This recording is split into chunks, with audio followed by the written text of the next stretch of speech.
नमस्कार, जय हिंद, वंदे मातरम। एक बार फिर से आपका बहुत बहुत स्वागत है हमारे YouTube चैनल JRP किंग के अंदर।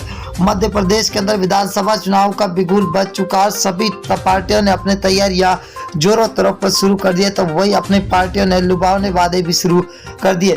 क्या वाकई में आपकी बार मध्य प्रदेश के अंदर तीसरे मोर्चे के रूप में अब त्रिकोणीय मुकाबला होने वाला है, या 230 सीटों पर अब की बार बीजेपी और कांग्रेस के बीच में सीधी टक्कर देखने को मिल सकती है। सूत्रों से हवाले से ये खबर आ रही है कि अब की बार 2023 के विधानसभा चुनाव के अंदर बीएसपी और आम आदमी पार्टी गठबंधन के साथ आगे बढ़ सकते हैं। तो वही सी वोटर सर्वे और फलोदी सट्टा बाजार एबीपी न्यूज सर्वे की बात करें तो इन सर्वे ने सबसे बड़ा चौंकाने वाला सर्वे जारी कर दिया कि अब की बार 230 सीटों पर किसकी सरकार बनती हुई नजर आ रही है। तो सबसे बड़ा ओपिनियन पोल जारी हुआ जिला है जहाँ पर कुल 5 सीटें, जहाँ बीजेपी को 2, कांग्रेस को 3, तो यहाँ पर बीएसपी 0 पर है और अन्य के खाते में 0 सीट जाती हुई दिखाई दे रही है। अगर हम भोपाल जिले की बात करें तो कुल 7 सीटें, 7 में से बीजेपी को 2, तो कांग्रेस के खाते में 5 सीटें जा रही है, तो बीएसपी को 0 सीट मिलती हुई दिखाई दे रही है।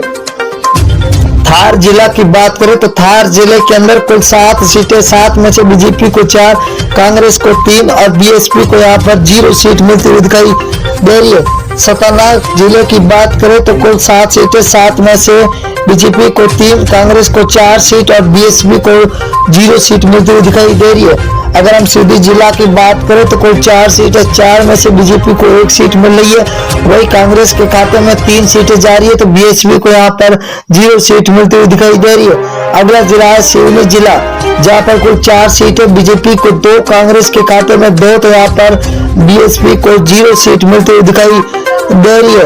अगले जिले की बात करें तो बड़वानी जिला है, जहाँ पर कुल 4 सीटें, 4 में से बीजेपी के खाते में 1 सीट जाती हुई दिखाई दे रही है, तो कांग्रेस को 3 सीट, वही बीएसपी के खाते में 1 सीट जा रही है, तो अन्य के खाते में 0 सीट मिलती हुई दिखाई दे रही है। अगर हम सागर जिले की बात करें तो 8 सीटें, जहाँ पर बीजेपी को 3, तो कांग्रेस के खाते में 5 सीट जा रही है, तो बीएसपी को यहाँ पर 0 सीट पर संतुष्ट होना पड़ रहा है। अगला जिला है शिवपुरी जिला, जहाँ पर कुल 5 सीटें, 5 में से बीजेपी को 4 सीटें मिल रही है, तो कांग्रेस के खाते में 3 सीट, वही बीएसपी को यहाँ पर 0 सीट मिल रही है, तो अन्य के खाते में भी 0 सीट।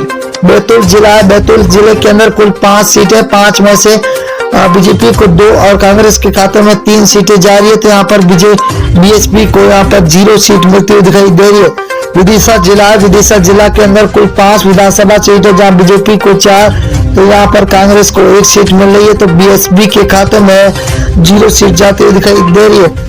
अगर हम राजगढ़ जिला की बात करें तो कुल 5 विधानसभा सीट है, बीजेपी को 2, कांग्रेस के खाते में 3, तो बीएसपी को यहाँ पर 0 सीट मिल रही है, तो अन्य के खाते में 0 सीट। अगर हम ग्वालियर जिला की बात करें तो यहाँ पर कुल 6 विधानसभा, जहाँ बीजेपी को 2, तो कांग्रेस के खाते में 0 सीट जा रही है, तो यहाँ पर बीएसपी का खाता खुलता हुआ 1 सीट मिलती हुई दिखाई दे रही है।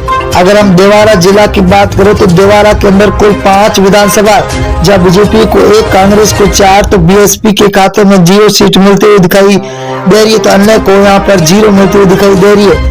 उज्जैन जिला, उज्जैन के अंदर कुल विधानसभा 7 सीटें, जहाँ बीजेपी को 5, कांग्रेस को 2, तो बीएसपी के खाते में 0, तो अन्य के खाते में भी 0 सीट जाती हुई दिखाई दे रही है। अगर हम जबलपुर जिले की बात करें तो 8 विधानसभा सीटें, जहाँ बीजेपी को 3, कांग्रेस को 5, तो बीएसपी के खाते में 0 सीट मिल रही है, तो अन्य को भी यहाँ पर 0 सीट मिल रही है। अगर हम कटनी जिला की बात करें तो कटनी जिले के अंदर 4 विधानसभा, यहाँ पर बीजेपी और कांग्रेस को 2-2 सीटें मिलती हुई दिखाई दे रही है, तो बीएसपी और अन्य के खाते में 0 सीट मिलती हुई दिखाई दे रही है। इंदौर जिला की बात करें तो इंदौर जिले के अंदर कुल 9 विधानसभा, जहाँ बीजेपी को 3, कांग्रेस को 6, तो बीएसपी के खाते में 0 सीट जाती हुई दिखाई दे रही है। अगले जिले की रुख करें तो छिंदवाड़ा जिला है, जहाँ पर कुल विधानसभा 7 सीटें है, जहाँ बीजेपी को 1, कांग्रेस के खाते में 6, तो बीएसपी को 0 सीट मिल रही है, तो अन्य के खाते में 0 सीट जाती हुई दिखाई दे रही है। अगर हम सीहोर जिले की बात करें तो यहाँ पर कुल 4 विधानसभा है, बीजेपी के 1 और कांग्रेस को 3 सीटें मिल रही है, तो बीएसपी के खाते में यहाँ पर 0 सीट मिलती हुई दिखाई दे रही है। अगला जिला है बालाघाट जिला, जहाँ पर कुल 6 विधानसभा है, जहाँ बीजेपी को 2, कांग्रेस के खाते में 4 सीटें जा रही है, तो बीएसपी को यहाँ पर 0 सीट मिलती हुई दिखाई दे रही है। अगला जिला है मोरैया, मुरैना जिला के अंदर कुल 6 विधानसभा है। 6 में से बीजेपी के खाते में 2 जा रही है, तो वही कांग्रेस के खाते में 4 सीटें जा रही है। तो बीएसपी को तगड़ा झटका लगता हुआ दिखाई दे रहा है। अगर हम बात करें अगले जिले की और दोस्तों, तो बहुत ही बड़ा जिला आ चुका है, सततपुर है। सततपुर के अंदर 6 विधानसभा है, बीजेपी को 2, कांग्रेस को 4, तो बीएसपी को 0 सीट। रायसेन जिला है जहां पर कुल 4 विधानसभा है, बीजेपी को 1, कांग्रेस को 3, तो बीएसपी यहां पर 1 पर है। तो